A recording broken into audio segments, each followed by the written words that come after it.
आजिर भिडियोटी स्वर्णगिरी उपरे आधारित। जो अंचल जन्म नहीं भगवान श्रीराम को माता कौशल्या, जो अंचल प्रवाहित स्वर्णगिरी नदीर पवित्र जलधारा, जो अंचल स्थापित होइथिला कौशलपाटनार ऐतिहासिक राजधानी, सही स्वर्णगिरी आज अपरिचित अवहेलित। आधुनिक गवेषक पंडित माने बहुत चेष्टा करी मध्य शेष सिद्धांत रे पहुँची पारि नाहंती। आज जाए यही स्वर्णगिरी चिन्हित होई पारि नहीं।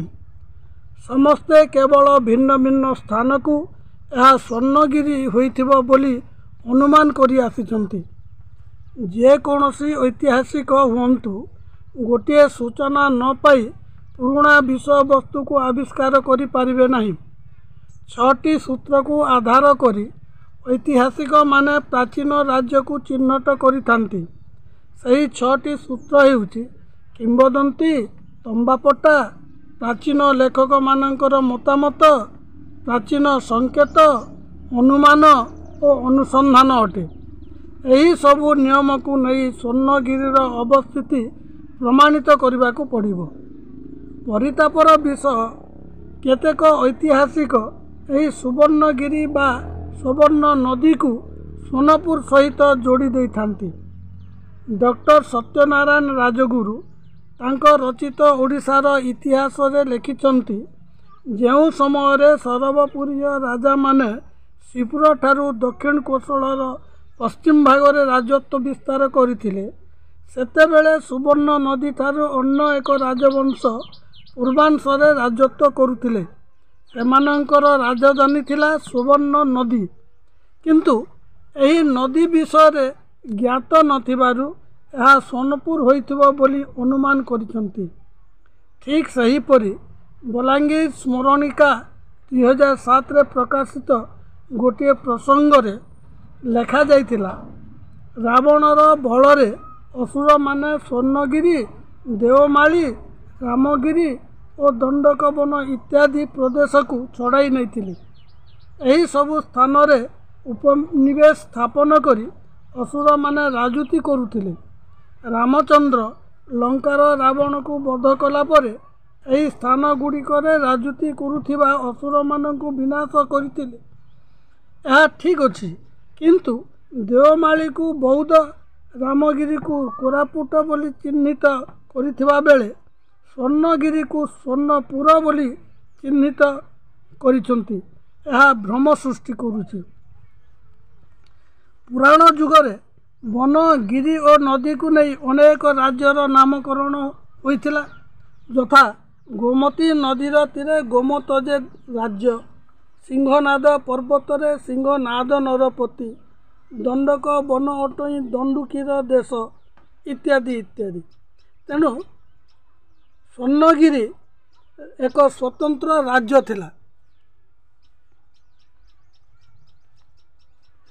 स्वर्णगिरीर अवस्थिति संबंध में विभिन्न ऐतिहासिक भिन्न भिन्न मत पोषण करिसंती। डॉक्टर हुलज कहिसंती स्वर्णगिरीर अन्य नाम कनकगिरी अटे। यह मास्कीर दक्षिण रे अवस्थित।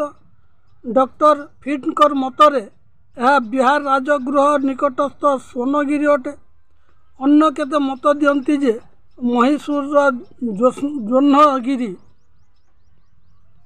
यही जोन्हगिरी मका परी सुंदर, तेणु यही गिरी को सुंदर देखा जाउथिबा हेतु यह स्वर्णगिरी बोली कहिसंती। तेणु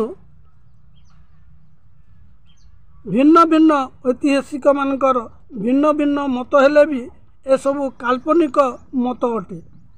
श्रीजुक्त विजय कुमार महांती बलांगीर जिलार मुरसिंह ग्राम को स्वर्णगढ़ बोली दाबी करी आसुचंती, किंतु एहार मध्य कौनसी ऐतिहासिक सत्यता किछि नाही। डॉक्टर सत्यनारायण राजगुरु रचित ओडिशार इतिहास पृष्ठा 111 रे उल्लेख रही। अशोक द्वारा नियुक्त कुमार बा आर्यपुत्र माने गोटे गोटे प्रदेश रे अवस्थान करुथिले, ସେହିପରି 4 ଜଣ କୁମାର ତକ୍ଷଶିଳା, ଉଜ୍ଜୟିନୀ, ତୋଷାଳୀ ଓ ସ୍ୱର୍ଣ୍ଣଗିରିଠାରେ ନିଯୁକ୍ତ ହୋଇଥିବା ପ୍ରସଙ୍ଗ କଳିଙ୍ଗ ଅନୁଶାସନରୁ ଜଣାପଡ଼େ।